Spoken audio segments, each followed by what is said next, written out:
하는 내용을 밝혔습니다.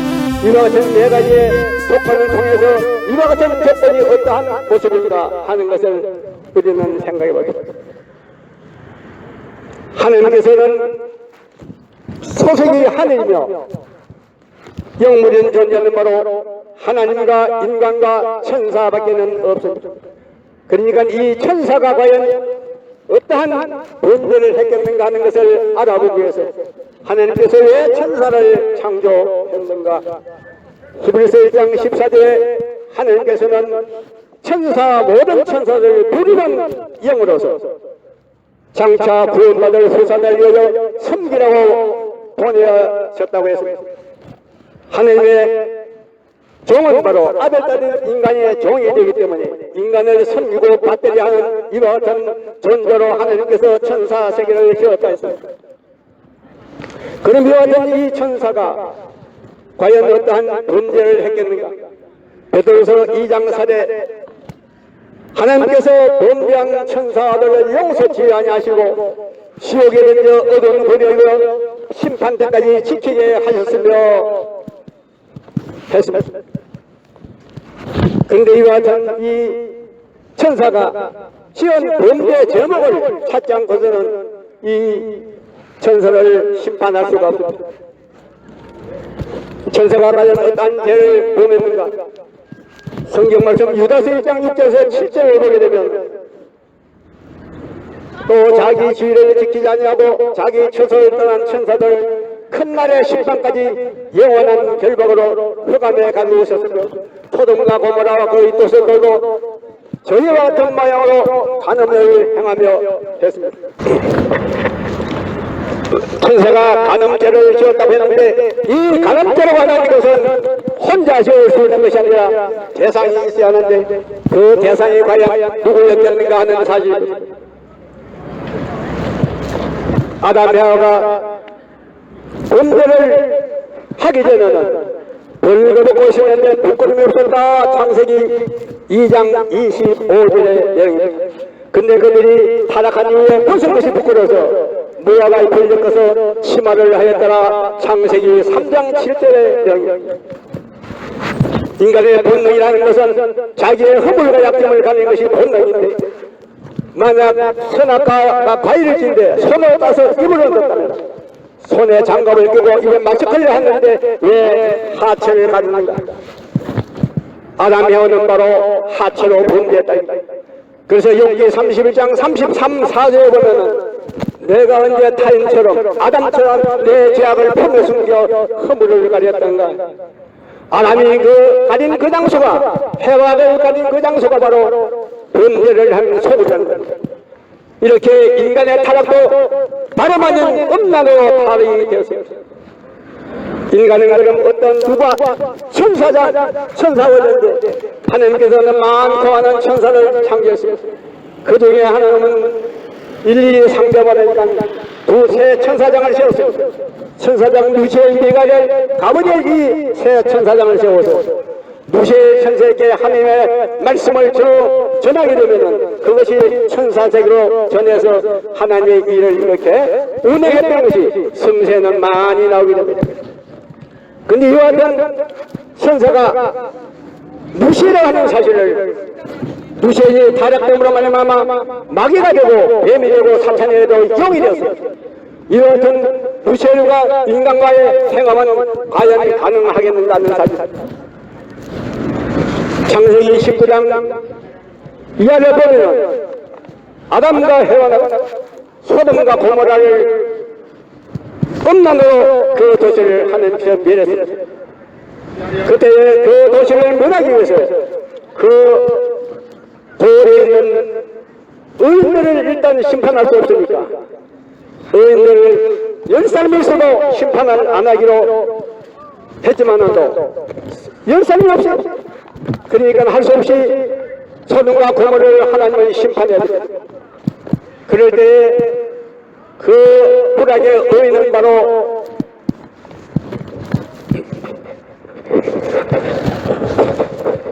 아브라함의 조카 롯입니다. 롯의 가정은 심판할 수 없기 때문에 롯의 가정에 두 천사가 나타났다. 그러니까 소돔에 있는 남정네들이 성욕을 느껴서 이 밤에 당신네 집에 너희 집에 나타난 그들을 우리에게 내놔 우리가 그들을 상대를. 그럴 때 롯은 남자를 상대하는 내 두 딸이 있는데 이 두 딸을 줄 테니 그 손님은 그냥 두어라고 했을 때에 이 소돔에 있는 남정들은 롯을 밀어뜨리고 롯의 집에 들어가서 수적을 하게 됩니다. 그런데 천사가 눈에 보입니다. 천사는 눈에 보이지 않아서 그 천사를 자기 욕망대로 하지 못한다. 이렇게 해서 천사가 이제 내일 아침에는 이 불악이 이 롯이 심판하게 되는 이곳을 빨리 빠져나가라 했습니다. 그러니까 이 심판을 빠져나가기 위해서 그들을 살려야 하기 때문에 그 이웃에 나갈 때에 롯과 두 딸 또한 자기 부인과 넷이서 딸을 했지만도 뒤돌아보지 말라고 경고를 했습니다. 그런데 소돔과 고모에는 유황불에서 심판합니다. 이렇게 심판하게 될 때에 롯의 부인은 뒤를 돌아왔습니다. 그러므로 말미암아 소돔 기둥이 되었다 이렇게 성경에는 기록해 있습니다. 이렇게 인간은 바로 음란으로 말미암아 타락했기 때문에 이 타락한 죄악 세계를 그래서 오늘 우리는 이 아담 해와가 저지른 죄악이 오늘 전 세계적으로 퍼져가지고 젊은 세대들이 음란으로 지금 젊은이들이 망가뜨리고 있습니다. 오늘 이 같은 젊은이가 망가뜨려 집으로 말미암아 가정이 파괴되고 음란으로 말미암아 세계가 이렇게 죄악 세계로 물들어 있습니다. 이와 같은 죄악 세계를 청산하고 하나님의 바르시는 창조 본원 이상세를 건설하기 위해서 하나님께서는 놀라운 섭리의 역사의 중심으로서 메시아 그리스도를 보내주고 그래서 2000년 예수님은 이 땅에 아담이 타락되어서 범죄되었기 때문에 둘째 아담 예수 아담을 보내서 고린도전서 15장 45절에 죄악 세계를 하나님의 소망했던 창조 본인의 천국을 건설하기 위해서 보냈습니다. 그러나 유대민족의 무지와 불신이 그를 메시아라 알아보지 못했습니다. 그러므로 말미암아 예수님을 십자가에 처형했습니다. 근데 왜 예수님을 십자가에 처형했습니까? 그러므로 말미암아 하나님의 뜻은 실패하고 만 겁니다. 그래서 고린도전서 2장 8절에 보면은 이 세대의 관원이 하나도 알지 못하니 만약 영광의 줄을 알았다면 십자가에 못 박지 아니하였을. 십자가로 가는 것은 이것은 예수님을 죽인 사형죄 아닙니까? 예수님을 몰라서 유대민족이 이렇게 비참한 선녀를 해서 이스라엘 백성들은 400년 동안 고통을 당하는 것은 로마에 들어가서 기름 가방에 튀겨 죽고 사자밥이 되는 것은 하나님이 함께한 겁니까? 하나님은 벌써 이스라엘을 떠난 겁니다. 하나님의 뜻을 상실했기 때문에 예수님은 지상에 둘째 아담으로 와서 새 인류를 구원하기 위해서 보냈습니다. 그래서 예수님을 이 땅에 보내기 전에 하나님은 4000년 역사하는 가운데 그 중에서도 여인이 난 자 중에서 가장 훌륭한 세례요한을 보냈습니다. 세례요한이가 예수님은 자기에게 세례받은 모습을 보고 어찌하여 당신이 나한테 선생이 나한테 세례를 받습니까? 내가 바로 찾아가서 세례를 받아야 할 터인데 잠자코 행하라. 예수님이 이렇게 해서 그에게 세례를 베풀려고 했습니다. 그러면서 세례요한은 예수님을 보고 성령이 비둘기같이 난 그분이 바로 하나님의 아들이라는 것을 증거를 했습니다. 그래서 나는 바로 그의 신발들기도 감당하지 못하다는 이와 같은 아주 낮은 자서 그는 역시 예수님을 증거했습니다. 그럼 예수님을 증거한 이후에 세례요한이 할 사명이 뭡니까? 세례요한이 할 사명은 누가복음 1장 75절에 보면은 그는 종신처럼 주의 앞에서 성결과 의로 두려움 없이 그를 주를 섬기게 하리라 하셨느니라. 세례는 태어날 때부터 자기 아버지 사가리아를 통해서 동거래가 되고, 그가 태어날 때 자기 아버지에게 물었습니다. 과연 이 사람이 이렇게 놀랍게 섭리해서 태어났는데 앞으로 장차 어떤 사람이 될고 물었을 때 사가리아 자기 아버지가 하는 말이, 이는 장차 종신토록 태어나서 죽을 때까지 주의 앞에서, 예수님 앞에서 성결과 의로 두려움 없이 그를 섬기게 하라 했는데 섬긴 것은 하나도 없다. 예수님을 증거한 데는 사복을 다 했지만도, 증거를 했지만도 그가 섬겨할 것은 예수님의 바로 섬겼으면 수제자가 세례요한이 되어야 됩니다. 베드로같이 무식한 그런 사람이 수제자가 되는 것이 아니라 세례요한이가 수제자가 되어야 하는데, 세례요한은 자기의 사명을 못함으로 말미암아 헤롯의 사사로운 생활하다가 헤롯 대왕의 그 생일날 비참하게 쟁반 위에 머리가 짧혀가지고 헤롯의 그 불륜을 정댔다가 비참하게 죽지 않습니까? 그것은 왜 그런 것이냐? 하나님은 벌써 이미 세례요한을 떠는 겁니다. 왜 세례요한을 떼야 할 것이냐? 그에게 준 사명을 줬지만도 그 사명을 못할 때는 하나님은 가차없이 그것을 버리게 됩니다. 그러니까 하나님은 세례요한이가 메뚜기가 석정을 먹고 그렇게 많은 수도 생활하고 유대 백성들이 세례요한을 보고 홍해나 메시아가 아닙니까? 구세주가 아닙니까?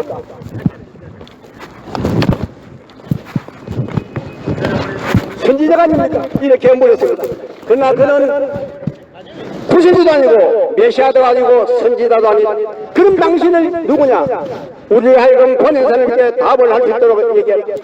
난 바로 주의 앞길을 예비하기 위해서 곱지 않는 자라. 이것이 바로 세례요한 사명은 선지자의 사명이요, 예수님 앞에 세례의 사명은 결국은 예수님 앞에 엘리야의 사명 아니겠습니까? 그런데 그는 그것을 깨닫지 못하고 결국은 예수님과 세례요한은 하나가 되지 못했습니다. 그래서 감옥에 갇혀 있으면서 자기의 두 제자를 보냈습니다. 우리가 기다린 이가 당신이냐? 아니면 우리가 다른 일을 기다려야 할까? 예수께서 말씀하여 가르쳤습니다. 너희가 보고 듣고 아는 것을 그대로 가서 전해라. 그래서 안전병이가 걷고 죽은 자가 살아나고 덩어리가 말을 하고 기머리가 뜯게 되고 눈감 봉사가 떠서 말아보게 되고, 이것을 얘기를 했더니까 이미 세례는 다 알고 있다. 당신이 정말 메시아냐냐 물었는데 그 얘기를 비유적으로 얘기를 했습니다. 그리고 말미암아서 세례요한은 다시 당신은 흥해야 되고 나는 쇠하여야 되라, 같은 길을 걷지 못했다. 그래서 요한복음 3장 30절에 당신은 예수는 흥하고 세례의 자기는 바로 쇠하여야 하리라, 망해야 된다 하는 사실을 밝혔습니다. 그러니까 세례가 만약 2000년 사명을 했다면 예수님은 죽지 않습니다. 예수님은 감히 누가 죽이겠습니까? 이제 백성들이 세례를 그토록 존경하고 했는데 그들이 무지해서 세례의 사명을 다 못함으로 말미암아 억울하게 예수님은 십자가에 못 박혀 죽게 되었습니다. 이와 같이 십자가를 걸머 죽음으로 말미암아 예수님께서는 요한복음 19장 30절에 내가 다 이뤘다 그럽니다. 죽어가면서 다 이뤘는데, 그런데 또 다시 온다고 오마고 약속합니다. 다시 와요. 다시 와서 이 지상에 하나님의 창조 이상 그 천국을 건설하기 때문에 이렇게 제3의 아담으로 인류가 소망하고 말하는 메시아 그리스도, 오늘 우리는 바로 구세주를 하나씩 갈망하고 있습니다. 그리스도를 우리는 기다리고 있는 겁니다. 왜 그런 것이냐? 우리는 바로 원죄를 걸머졌기 때문에, 불려나는 사랑으로 말미암아서 원죄를 걸머졌습니다. 이와 같은 원죄를 청산짓지 않고서는 우리는 바로 하나님의 자녀가 될 수 없는 겁니다. 그래서 예수님께서 타락한 인간을 바라보시며 하신 말씀, 마태복음 23장 33절, 뱀들아 독사의 새끼들아 너희가 어찌하여 임박한 진로를 피하겠느냐. 마태복음 3장 17절, 세례는 또한 독사의 자식들아 어떻게 너희가 임박한 진로를 피하겠느냐. 요한복음 8장 44절에 보면 너희 아비 마귀에게서 났으니 너희도 너희 아비의 욕심을 행하고자 하느니라. 인간은 태어나면은 더러운 마귀의 혈통을 받아왔기 때문에, 그래서 자자손손 인간은 바로 이전대에 나와서 이와 같은 원죄를 청산해야 돼. 원죄를 청산하지 않고는 절대 천국에 못 갑니다. 이와 같은 내용을 알기 때문에 예수님께서 다시 오마고 약속합니다. 다시 오마고 약속하는데 예수님은 죽은 예수님은 다시 못 옵니다. 제3의 예수님의 사명을 가지고 와야 합니다. 이것은 바로 예수님이 아담으로 왔는데 아담이 아니지만도 아담이 범죄를 해서 둘째 아담으로 예수님은 다시 제3의 아담으로 와야 할 분은 메시아 그리스도입니다. 이분은 바로 우리 인간이 소망한 대로 오는 것이 아니라 하나님이 보내주시게 되면 옵니다. 그래서 하나님께서는 요한계시록 10장 11절에 많은 백성과 나라와 방과 임금에게 다시 예언하여 하리라 해서 이 땅에 바로 우리가 소망하고 기다리는 메시아 그리스도가 하나님은 문선명 선생님을 이 땅에 보내주셨습니다. 문선명 선생님을 이 땅에 보내줌으로 말미암아 그분이 어린 양 잔치를 해서 독생녀를 만나 어린 양 잔치를 함으로써 참부모가 되셨고, 참부모가 되어서 축복견을 통해서 원죄를 청산하고 인간을 하나님의 아들 딸로 중생 부활 구원을 시켜주는 놀라운 선지 역사를 하고 계시는 것입니다. 이것이 바로 오늘날 고대양 때 세계적으로 이와 같은 일이 보이고, 그래서 우리 인간들은 바로 원죄를 청산해.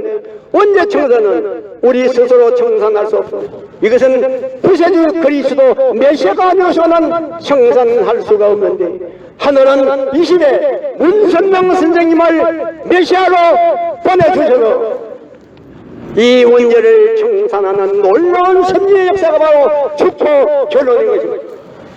그래서 오늘날 이 땅에 있는 모든 인간들은 누구나 할 것 없이 축복 결론을 받아야 됩니다. 그래야 원죄를 청산할 수 있습니다. 원죄를 벗을 수 있습니다. 원죄를 벗지 않은 한 천국은 못 갑니다.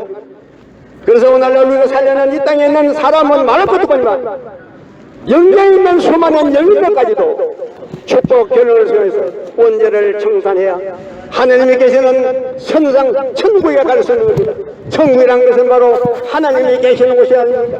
하나님이 계시는 천국에 가기를 소망하는데, 그것은 바로 축복 결론을 통해서 문선명 선생님의 이와 같은 구세주의 축복을 받아야만이 천국 갈 수 있다고 하는 사실을 여러분에게 분명히 밝혀야 됩니다. 그래서 이와 같은 오늘날 이 죄악 세계를 전 세계적으로 젊은 세대들이 10대가 망가지고 있습니다.